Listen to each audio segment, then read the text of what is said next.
Nous avons tous décidé de faire simple pour les anniversaires cette année, a déclaré ma mère. Ensuite, j'ai regardé les enfants de ma sœur déballer une montagne de vêtements de marque, ainsi qu'un tout nouvel iPad. Ne fais pas d'esclandre, m'a averti mon père. J'ai simplement souri, j'ai aidé mon fils à enfiler sa veste, et cette nuit-là, j'ai désactivé le prélèvement automatique de leur prêt immobilier. Au petit matin, mon téléphone affichait 71 appels en absence, et la voiture d'un shérif tournait au ralenti, juste devant chez moi. Je m'appelle Laura, j'ai 34 ans, et je vis en banlieue de Dayton, dans l'Ohio. Je suis divorcée, mère célibataire d'un petit garçon de 7 ans, qui s'appelle Caleb. Je travaille dans la logistique. Ce n'est rien de passionnant, mais cela paie les factures, et nous assure un toit au-dessus de nos têtes.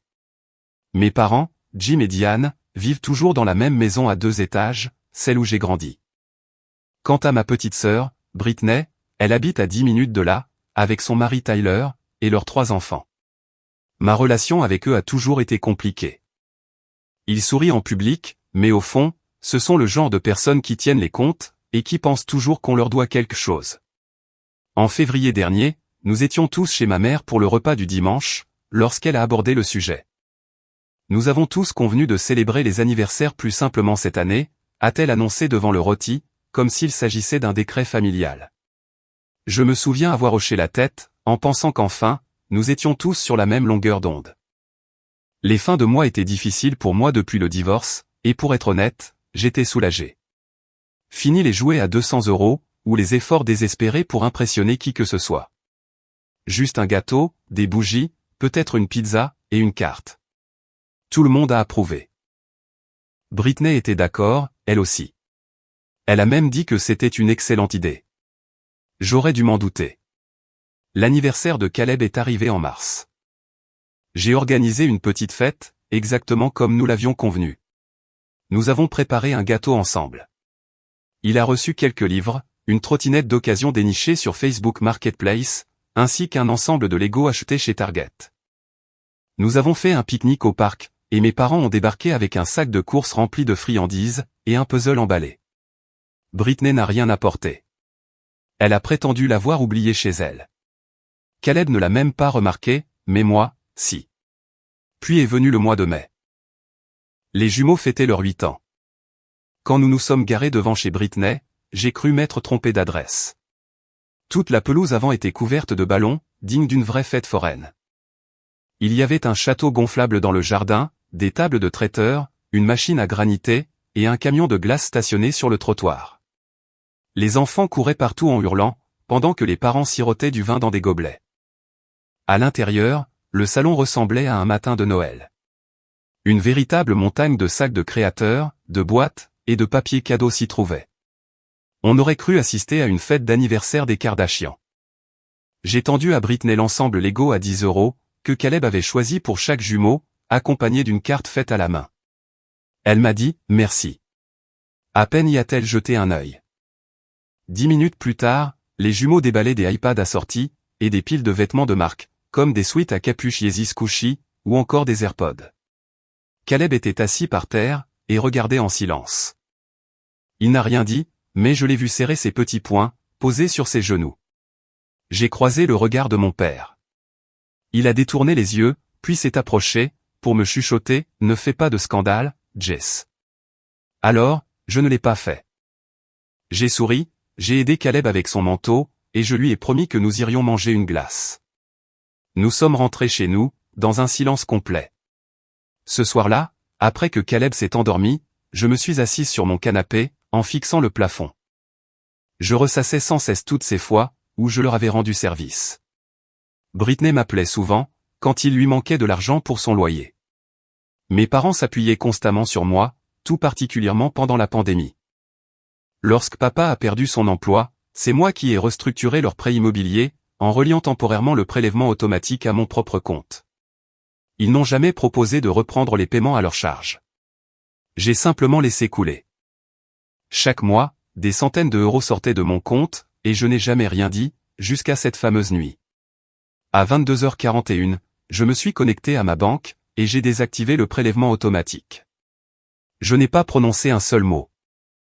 À 6h30 du matin, j'avais 14 appels en absence de ma mère, 23 de mon père, et plus de 30 de Britney. Des messages vocaux, des SMS, tous demandant si quelque chose n'allait pas avec le compte. À 7h15, en me versant un café, j'ai jeté un coup d'œil par la fenêtre, et j'ai aperçu la voiture d'un shérif en stationnement, au bout de mon allée. Je suis sorti, et j'ai croisé les bras. L'agent est descendu lentement, puis m'a demandé si j'étais bien Jessica Barnes. J'ai répondu par l'affirmative. Il a jeté un regard à un document dans sa main, et m'a informé qu'un vol de biens avait été signalé, concernant un véhicule. C'est à cet instant précis que j'ai compris. J'ai failli éclater de rire. La voiture dont il parlait était un Toyota Highlander de 2014, de couleur bordeaux, avec un feu arrière fissuré, et une légère éraflure sur la portière du passager. Ce véhicule stationnait dans mon allée depuis 3 ans, et c'était la seule voiture que Caleb m'avait jamais vu conduire. Britney adorait raconter à tout le monde qu'elle me l'avait offerte, après la panne définitive de ma vieille Camry. Mais ce n'était absolument pas la vérité. Quand je noyais sous les dettes après mon divorce, entre les frais de garde, le loyer, et les courses, elle est venue vers moi comme une sauveuse. Ils envisageaient de vendre le Highlander, m'a-t-elle dit. Mais si je le souhaitais, je pouvais reprendre les mensualités à ma charge. J'ai économisé avec acharnement 6 000 € l'année suivante, en virant l'argent directement à son mari, Tyler. J'ai payé l'assurance, les réparations, et l'immatriculation. À chaque fois que je posais des questions sur le transfert de la carte grise, ils esquivaient le sujet. On va s'en occuper, répétait inlassablement Britney. Alors, quand le shérif est sorti de son véhicule ce matin-là, pour me dire qu'ils avaient déposé une plainte pour vol contre moi, mon cerveau a presque refusé d'y croire. Il a demandé si la voiture était là. J'ai pointé du doigt mon allée. Il a lu ses notes sur son carnet. Le propriétaire affirme qu'elle a été prise sans son consentement. Je n'ai pas cherché à débattre. Je suis retourné à l'intérieur, j'ai attrapé mon ordinateur portable, et j'ai ouvert mes relevés bancaires. Paiement après paiement, tous libellés au nom de Highlander. Des captures d'écran de SMS où Britney écrivait « Elle est pratiquement à toi, de toute façon, nous ne l'utilisons pas ». Il y avait même un message vocal de Tyler, me remerciant de les avoir débarrassés de cette voiture. Le shérif a pris le temps de tout faire défiler. Ensuite, il m'a demandé s'il y avait eu un désaccord récent entre nous.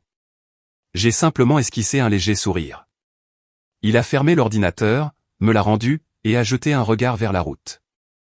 Déposer une fausse plainte est aussi un délit, je vais le consigner dans mon rapport, a-t-il déclaré. Puis il a ajouté, vous devriez peut-être garder vos portes verrouillées pendant quelques jours. Il est reparti, sans un mot de plus. Je suis resté planté sur le pas de la porte pendant un long moment, tenant mon ordinateur comme s'il pesait une tonne. Sur le comptoir, mon téléphone vibrait sans arrêt. Ma mère, mon père, Britney, Tyler. Je n'ai répondu à personne. Quelque chose s'est brisé en moi, ce matin-là. Ce n'était pas un accès de rage, mais plutôt une sorte de calme glacial, et tranchant. Pendant des années, j'avais été leur filet de sécurité, leur banque, leur babysitter, et leur punching ball émotionnel. Et maintenant, ils essayaient de me faire passer pour une voleuse. J'ai pris un sac poubelle, j'ai vidé le moindre objet qui se trouvait dans le Highlander, comme le rehausseur de Caleb, un sweat à capuche, ainsi qu'un sac de pièces du porte-gobelet, et je l'ai conduit directement dans l'allée de Britney. Ses stores étaient baissés, mais je sentais parfaitement son regard posé sur moi. Je me suis garé de travers, j'ai laissé les clés dans un sac en plastique sur le porche, et je lui ai envoyé un seul SMS. Tu la veux à ce point? Viens la chercher. Ensuite, je suis rentré chez moi, j'ai fermé les rideaux, et j'ai sorti les vieux dossiers de mon placard. Des reçus, des virements, des captures d'écran, et même des emails de mes parents, implorant de l'aide pour payer leurs factures. J'ai tout étalé sur la table de la cuisine, et j'ai commencé à dresser une liste. Tout ce que je leur avais jamais donné, tout ce que je payais encore, et tout ce que j'allais récupérer. Cette fois-ci, je n'allais pas les prévenir à l'avance. Au départ, cette liste avait un but purement pratique, c'était une façon d'organiser ce que j'avais apporté au fil des ans, pour m'éviter de douter de moi-même plus tard. J'avais besoin de le voir clairement, de visualiser l'argent, les faveurs, et les dettes oubliées. Cependant, plus j'y travaillais, plus j'avais l'impression de monter un dossier d'accusation.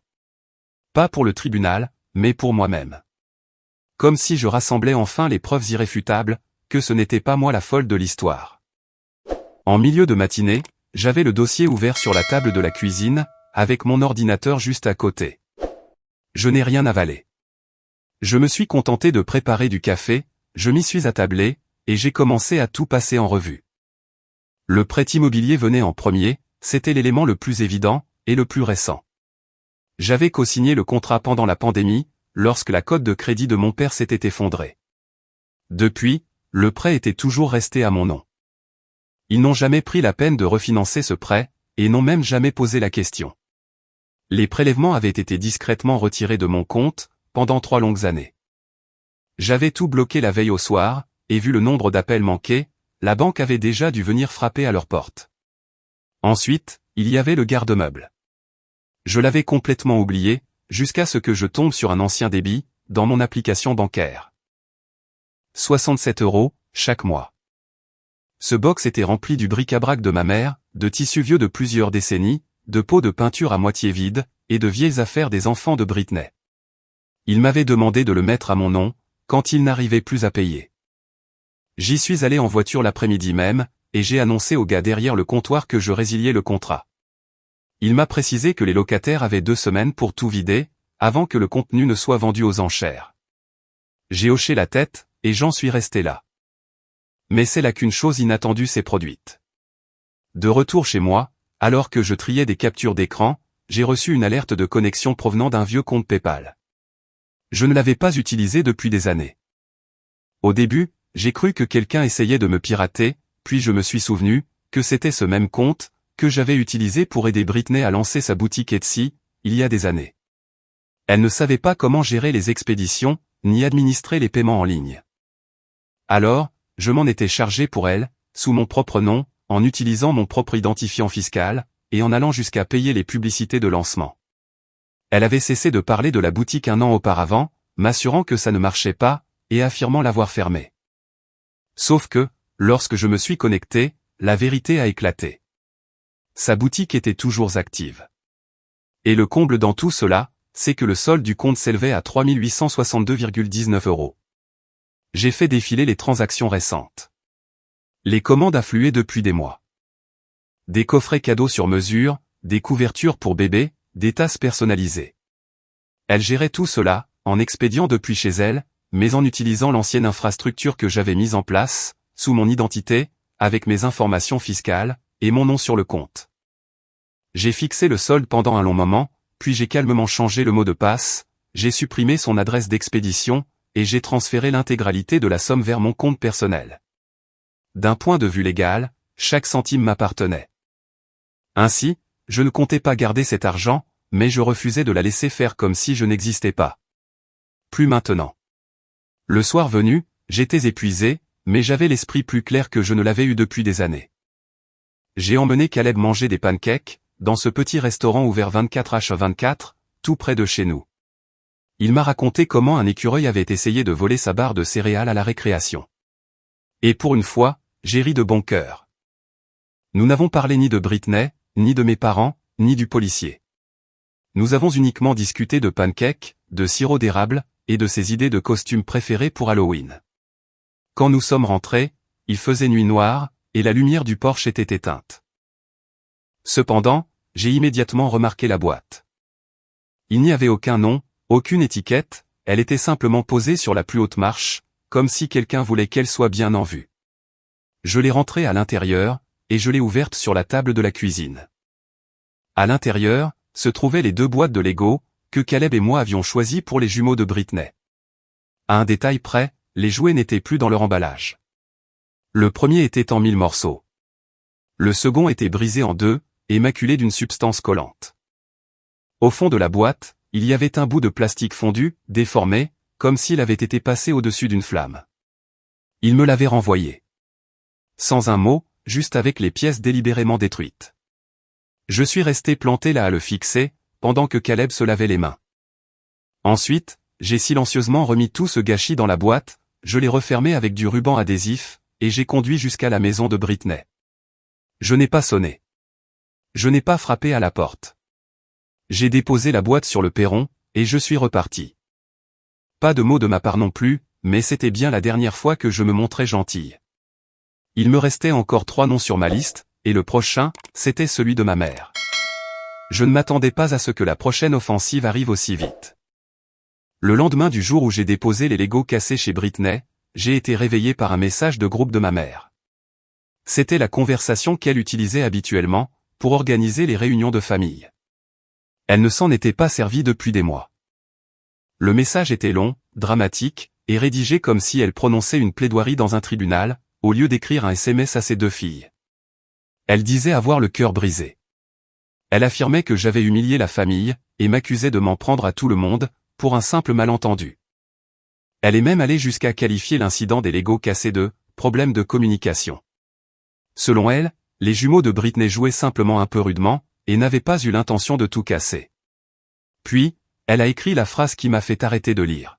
« Tu dois te rappeler de tout ce que nous avons fait pour toi. » J'ai posé le téléphone, et j'ai éclaté de rire. Pas parce que c'était drôle, mais parce que c'était tellement prévisible de sa part. Je n'arrivais même plus à me sentir blessé.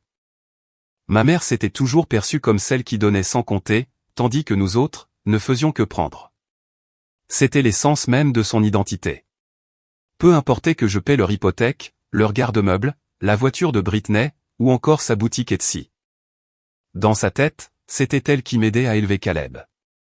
Elle racontait les choses, de façon à laisser croire qu'elle le gardait tous les week-ends. En réalité, elle avait annulé beaucoup plus souvent, qu'elle ne s'était présentée. J'ai donc rouvert mon application bancaire, et j'ai de nouveau vérifié les comptes partagés. J'ai découvert 2 autres abonnements actifs, qui étaient encore à mon nom. Le premier concernait un bouquet de chaînes câblées premium que mes parents tenaient absolument à avoir, incluant HBO, Showtime, la totale. L'autre abonnement était pour la box de maquillage mensuelle de ma mère. J'ai résilié les 2, sur le champ. Ensuite, je me suis dirigé vers mon placard, et j'ai descendu le vieux coffre-fort gris. J'y rangeais mes documents importants, comme mon acte de naissance, les dossiers scolaires de Caleb, ainsi qu'une fine pochette portant la mention « cadeau ». Cette pochette contenait les reçus de l'achat d'un lave-vaisselle neuf pour mes parents, il y a 3 Noëls de cela, après que leur ancien appareil était tombé en panne, en inondant toute leur cuisine. Ils l'avaient qualifié de cadeau de famille commun, mais j'avais tout payé avec ma propre carte bleue. J'avais également pris en charge les frais du plombier, un détail qu'ils n'ont, comme par hasard, jamais remis sur le tapis. C'est exactement ce que je voulais dire, en affirmant que cette liste n'était pas une question de vengeance. C'était une façon de garder une trace écrite de la vérité. S'ils avaient l'intention de me traiter comme une criminelle, je voulais que la vérité soit couchée sur le papier. Mais la situation a dégénéré bien plus vite, que je ne l'avais imaginé. Ce soir-là, on a sonné à ma porte. Cette fois-ci, ce n'était pas le shérif.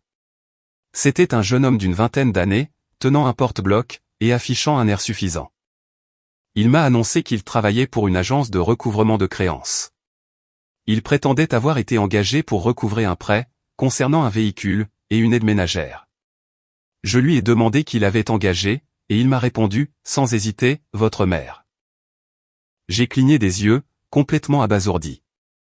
Il a précisé qu'elle lui avait fourni des documents, prouvant que je lui devais de l'argent pour une pension alimentaire, et pour les frais partagés d'un véhicule. Je n'ai pas crié. Je n'ai même pas daigné répondre. Je lui ai simplement fermé la porte au nez. Je suis resté dans le couloir pendant quelques minutes, parfaitement immobile, tandis que les dessins animés de Caleb passaient en bruit de fond. Je sentais qu'une véritable ligne de démarcation était en train d'être tracée au milieu de ma vie. Un avant, et un après. L'avant, lorsque j'encaissais tout, et que je souriais en serrant les dents. Et l'après, maintenant que j'en avais définitivement assez. J'ai donc dressé une nouvelle liste. 1. Rendre chaque objet, dont il prétendait qu'il leur appartenait. 2. Annuler tous les comptes portant mon nom. 3. Récupérer ce que j'avais payé de ma poche. 4. En finir, une bonne fois pour toutes. J'ai rempli le coffre du Highlander avec un tas de vieilles boîtes. J'y ai mis la friteuse sans huile, que ma mère m'avait offerte au Noël dernier, mais achetée avec mon propre argent. Comme je l'ai découvert plus tard, j'ai aussi ajouté le mixeur que Britney m'avait prêté avant de l'oublier, ainsi que chaque cadeau de fête, qu'il pourrait essayer de me réclamer un jour. J'ai tout déposé devant leur porte, ce soir-là. Aucun SMS, aucun appel, aucune explication. Le lendemain matin, j'ai retrouvé la vieille poussette de Caleb, celle que nous gardions habituellement dans le garage. Elle trônait au beau milieu de ma pelouse, coupée en deux. Ils y étaient allés à la scie. La guerre était déclarée. La poussette est restée sur la pelouse durant 2 jours. Il a plu cette nuit-là, et au petit matin, on aurait dit la relique brisée d'une guerre, à laquelle je n'avais jamais voulu participer. La façon dont elle avait été découpée, de manière nette et délibérée, m'indiquait exactement qui était le coupable. Mais le pire dans tout ça, c'était le silence de mort qu'ils ont adopté par la suite. Aucun appel, aucun SMS, pas le moindre message de groupe passif-agressif. Juste un silence complet. Ce n'était pas le genre de silence qui rime avec paix. C'était un silence calculateur. Ils étaient tout simplement en train de se regrouper. Je n'ai pas attendu. Il restait encore 2 choses enregistrées à mon nom. Le forfait téléphonique de la famille, et le compte Netflix.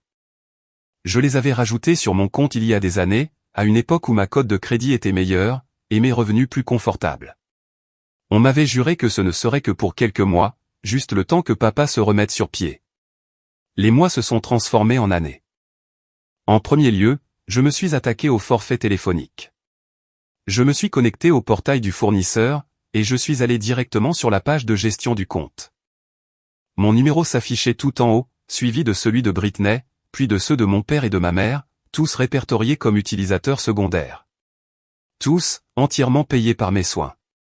J'ai cliqué sur le bouton « Supprimer la ligne » pour chacun d'entre eux, et j'ai confirmé la sélection. Juste comme ça, ils étaient rayés de la carte. J'ai imaginé le moment précis où leur téléphone allait se couper, la panique immédiate, les appels qui refuseraient d'aboutir. Britney, probablement au beau milieu d'un magasin Target, essayant d'utiliser le paiement mobile, pour finalement voir sa transaction rejetée. Mon père, totalement bloqué devant l'accès à son compte bancaire, parce que le code de vérification n'arriverait jamais sur son mobile.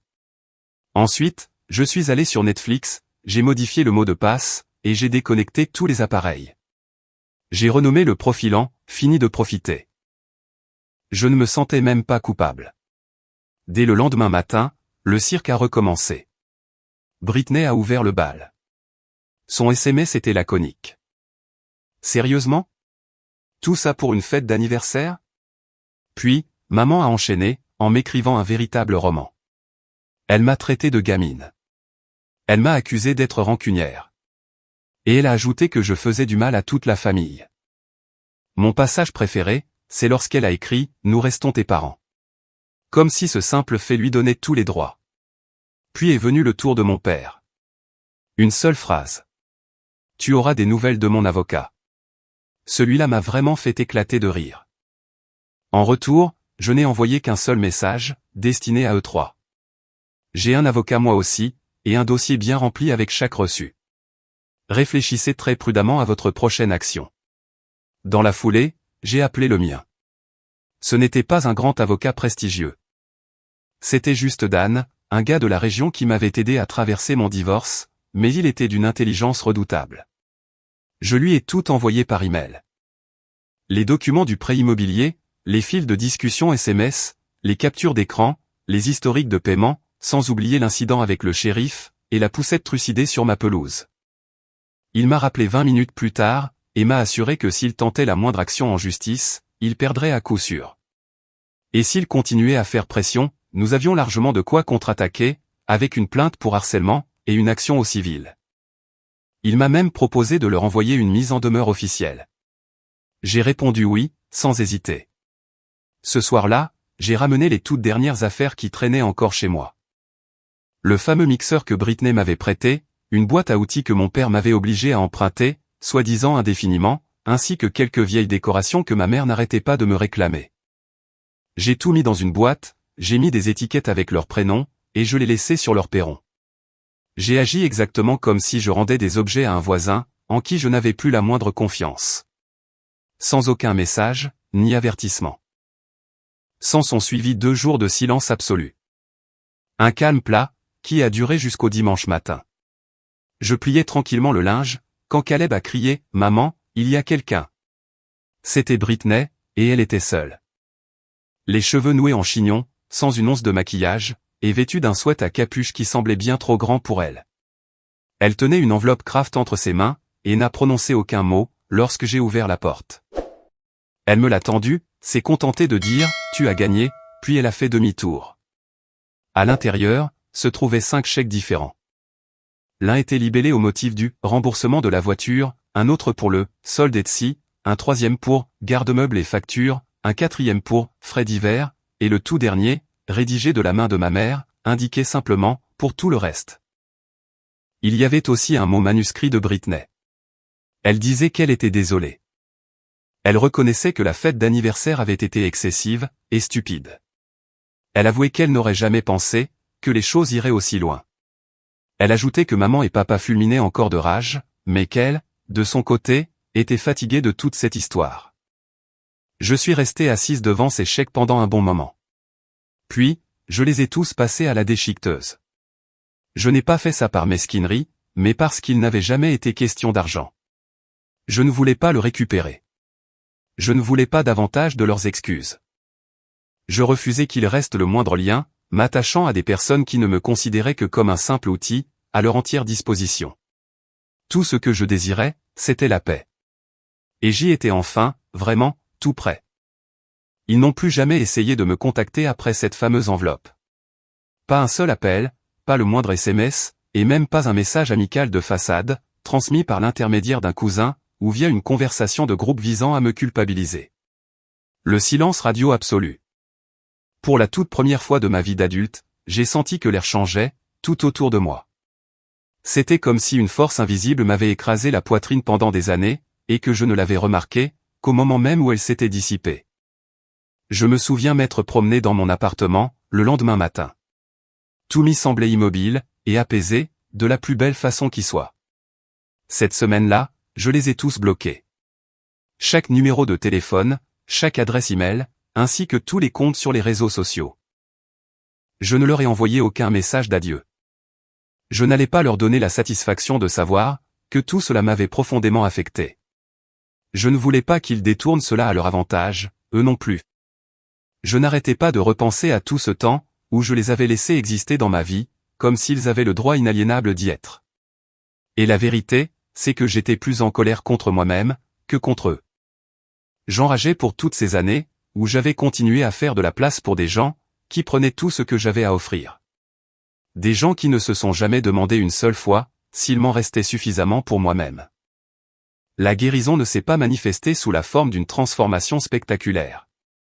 Elle a pris la forme d'un simple achat, celui d'un nouveau service de vaisselle. Plus celui que ma mère m'avait offert il y a des années, mais celui que Caleb avait choisi lui-même, orné d'étoiles bleues et de bords verts. Elle a aussi pris la forme d'une vente, celle de ce vieux canapé que mon père m'avait déposé à mon emménagement. Celui-là même dont il plaisantait plus tard, en disant qu'il lui appartenait techniquement toujours. Je l'ai cédé pour 50 misérables euros à un étudiant, qui est venu le chercher avec son pick-up cabossé, sans me poser la moindre question. J'ai même décroché les photos de famille encadrées, non par esprit de vengeance, mais tout simplement, parce qu'elles ne me semblaient plus refléter la réalité. J'en ai conservé une ou deux pour Caleb, soigneusement rangées dans une boîte au fond du placard, au cas où il souhaiterait les voir, une fois plus grand.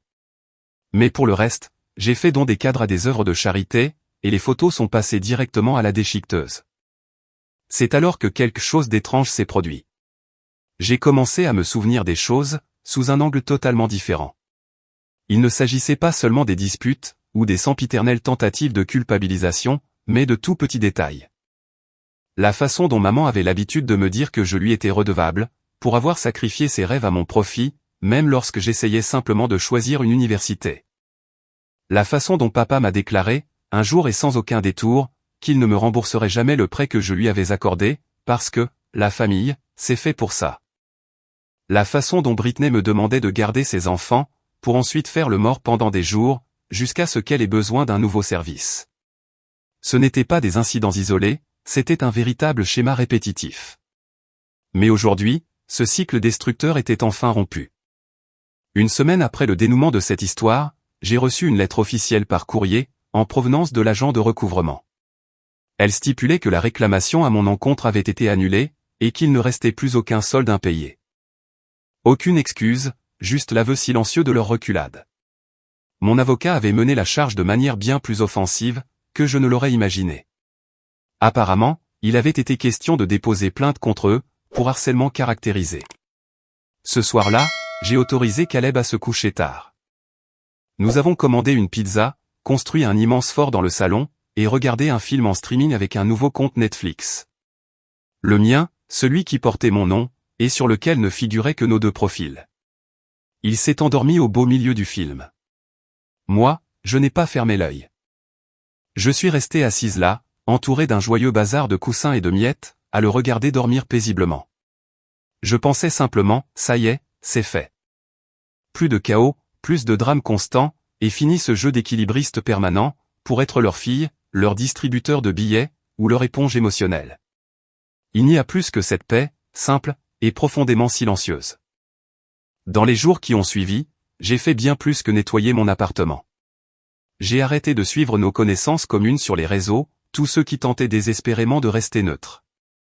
J'ai supprimé d'anciens messages vocaux que j'écoutais en boucle, dans l'espoir d'y déceler des significations cachées, ou une once d'affection non dite, dissimulée entre des phrases passives-agressives. Et surtout, j'ai cessé de me justifier auprès de qui que ce soit. Les gens n'ont absolument pas besoin de comprendre pourquoi j'ai définitivement coupé les ponts avec eux. Il n'était pas là tard dans la nuit, lorsque je pleurais seul dans ma voiture, après avoir déposé encore un autre cadeau hors de mes moyens. Ils n'ont pas vu l'expression sur le visage de Caleb, le jour où il a compris que son anniversaire n'était qu'une simple corvée pour eux. Un rappel cinglant, prouvant que sa propre mère ne faisait pas partie de leur cercle très fermé. Aujourd'hui, il profite d'une toute autre version de moi-même. Une version qui n'est plus épuisée à la tâche, en tentant vainement de préserver la paix, là où il n'y en aurait jamais eu. Quant à moi, j'obtiens quelque chose de bien meilleur. J'ai enfin la chance de vivre une vie, qui n'est plus enchevêtrée dans le chaos de quelqu'un d'autre. Fini les dettes, fini les petits jeux malsains, et adieu la culpabilité. Je n'ai pas perdu ma famille, je me suis tout simplement retrouvé. Et la version de moi-même que j'ai découverte, ne décroche plus le téléphone quand il